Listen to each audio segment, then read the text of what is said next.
keep telling my story, coming to you with today's story, A Mother's Secret.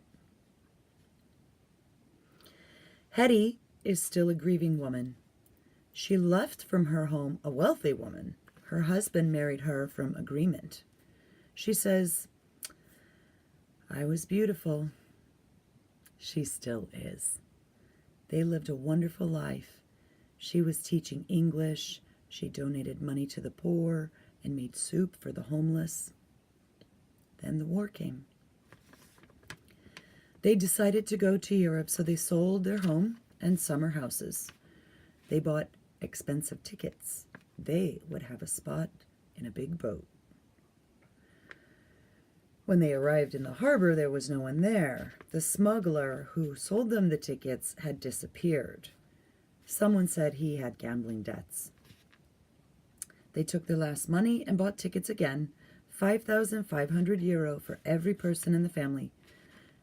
They got onto a small boat. It looked sturdy enough. This boat was made of wood and plastic. They were dropped off at a beach and told to wait. More and more people arrived until it was crowded. There came no boats. A man in a small metal boat came and tossed 3 inflatable rafts onto the shore and left. The men blew up the rafts and put them in the water. Each one was made for 60 people. Several hundred were crowded onto each raft. The children, babies, and infants were placed in blankets in the middle. The women sat on each other. The men clung tightly to the inflated edges. A guy had got instructions on how to maneuver the petrol engine, and the 3 rafts were off. Almost everyone had life vests. Hetty had bought proper ones for her family. Neither she nor her husband could swim, and she had to protect her children. A lot of the kids had floating devices made for a day at the beach. Not for surviving the sea, but it was the best they could get.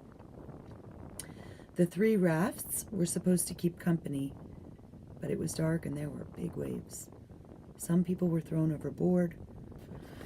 Then there came a big wave. It almost flipped the raft. People panicked and moved all about. Men were pushed into the cold, deep water.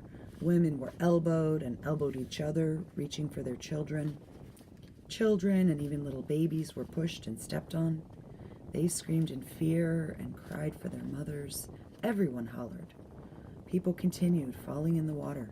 All was totally dark and confusing. Hetty thinks the raft got stuck on rocks. There was cold water and confusion. She treaded water for what felt like hours. Things went quiet. She scraped her legs on a rock and clung to it. Dawn came. Hope did not. The expensively bought life vests were filled with grass or paper. The paper ones just went soggy. The ones with grass had dragged people down. People were submerged in the water close to her. She climbed up her rock to a small rocky island. It was quiet as a grave, for a grave it was. She walked along the shore of the small island rock. She found the broken raft, a handbag, and dead bodies. Hetty grew hopeless. The sun rose. The rock was small. She sat alone at the top. The handbag contained some cash. She put it in her veil and tied a knot around it. She took off some of her clothes, hoping they might dry. She had no idea where they were. She walked to the other side of the rock and back again. There is dried blood on the sharp rocks. People have been here before. She found a discarded old life vest and sat on it next to her clothes. A wailing sound drew her attention. A child is alive. Hetty gets up and looks around frantically. She spots an infant in the water, its head just above the water. Arm puffs, meant to teach bigger kids to swim, have been taped to her arms. Hetty rushes forward, walking on the slippery rocks. The toddler raises her arms toward the strange woman's voice, and her head slips under the water. Hetty jumps forward and drags the child up.